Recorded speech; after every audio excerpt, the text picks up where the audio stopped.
எனக்கு கிடைச்ச ஒரு பெரிய பாக்கியம் என்னன்னு கேட்டிங்கன்னா, நல்ல கன்சர்ன்ஸ் நிறையா ஒர்க் பண்ணியிருக்கேன். அதில் எஸ்எஸ் வாசருது, மாடர்ன் தியேட்டர்ஸு, ஜூபிட்டர்ஸு, இப்படி பல கன்சர்னில் ஒர்க் பண்ணியிருக்கேன்னாக்கா, இங்கே என்ன விசேஷம்னு கேட்டிங்கனாக்கா, நம்பி இப்போது மியூசிக்னு என்ன போட்டாங்கனாக்கா நம்பி என்கிட்ட கொடுத்துருவாங்க. அதில் அபிப்பிராயம் சொல்கிறது வேறு, அவங்களுக்கு தெரிஞ்சதோ நல்லதோ கெட்டதோ சொல்கிறதெல்லாம் வேறு. பட் அந்த நம்பிக்கை, அந்த நாணயம் அவ்வளோ தூரம் ஒரு ஒரு ஒரு ஒரு ஒரு ஒரு ப்ரொடியூசரை நான் பார்த்ததில்ல. காரணம் நான் உங்களுக்கு சொல்கிறேன், நான் இந்த கன்சர்னில் வேலை செஞ்ச வரைக்கும் எனக்கு ஃப்ரீடம் கொடுத்ததை பற்றி கூட நான் பெருசாக அது நினைக்கல.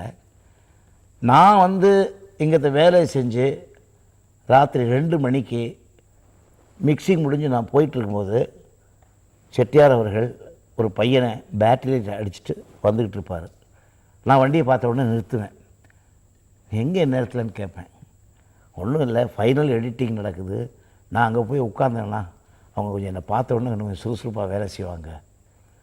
ஸோ இந்த மாதிரி ஒரு கன்சர்ன் கடைசி வரைக்கும் அப்படியே உழைச்சி உழைப்பாளிகளையும் அங்கே வேலை செய்கிற கலைஞர்களையும் அன்பாக நடத்தி அவங்களுக்கு வேண்டிய வசதிகளையும் கொடுத்து எனக்கு தெரிஞ்ச வரைக்கும் நேசிக்கிறார். அப்படி அவங்களுக்கு உற்சாகம் கொடுக்கக்கூடிய அளவுக்கு ஒவ்வொரு பாயிண்டாக நான் பார்த்துருக்கேன். இன்னும் சொல்லப்போனால் எனக்கு கூட வேலை செய்யும்போது ஒரு சம்பளம் பேசுவார். அப்புறம் அந்த வேலையை அப்ரிஷியேஷன் பண்ணி உனக்கு நல்லா பண்ணியிருக்கீங்க, இன்னும் கூட கொஞ்சம் பணம் வச்சுங்கன்னு சொல்லுவார். ஸோ எனக்கு ஏவிஎம் செட்டியார் மாத்திரமல்ல, அவங்க குடும்பத்தாரும், அது பர்டிகுலராக மிஸ்டர் முருகன், குமரன், சரவணன் 3 பேரும் என் மேலே அவ்வளோ அன்பு வச்சுருக்காங்க.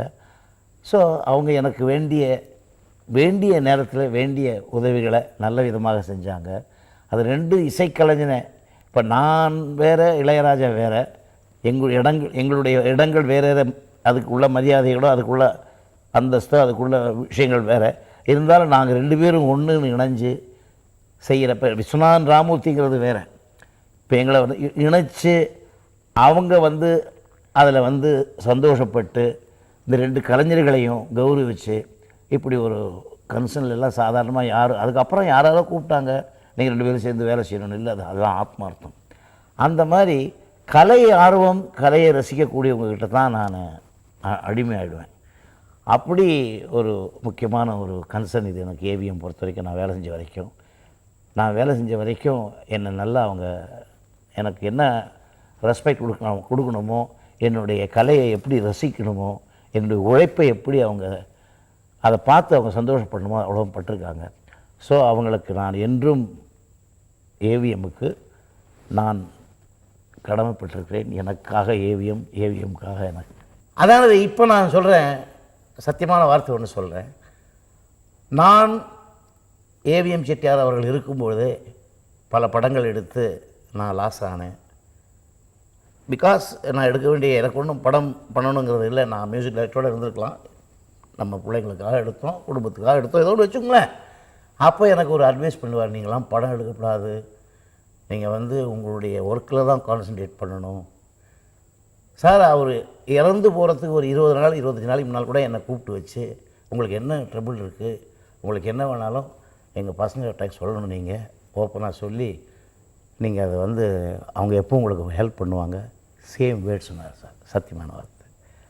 அப்படி ஒரு பெரிய அன்பும் மரியாதையும் என் மேலே வச்சுருக்கக்கூடிய ஒரு பெரிய ஒரு மகான் ஏவிஎம் செட்டியார் சொன்னால், அது அந்த நன்றி கடனுக்காகத்தான் நான் வந்து இவங்க கூப்பிட்ட உடனே நான் வந்து சொல்லி தீரணுமே, இந்த கடன் நான் செய்தாகணும், இதுக்கு பிரதிபலன் செய்தாகணுமேனு தான் அன்றைக்கி வந்தேன். சந்தோஷமாக நான் உங்ககிட்ட செஞ்சிட்ருக்கேன். அதுக்கு ஒரு சந்தர்ப்பம், என்ன மாதிரி ஒரு நல்ல தொழிலாளியாக அவரும் கேட்டதை நிறைவேற்றியாச்சு, எனக்கு வேண்டிய ஹெல்ப்பும் அவங்க பண்ணாங்க. இந்த நன்றி கடன் என்னை உயிருள்ள வரைக்கும் நான் மறக்க மாட்டேன். அதுதான் எம்எஸ் விஸ்வநாதன், நீங்கள் புரிஞ்சுக்கணும். வாவெண்ணிலா உன்னைத்தானே வானம் தேடுதே, வாவெண்ணிலா உன்னைத்தான் உன்னைத்தானே வானம் தேடுதே மேலாடை மூடியே ஊர்கோலமாய் போவதே மேலாடை மூடியே ஊர்கோலமாய் போவதே வாவெண்ணிலா உன்னைத்தானே வானம் தேடுதே வாவெண்ணிலா உன்னைத்தானே வானம் தேடுதே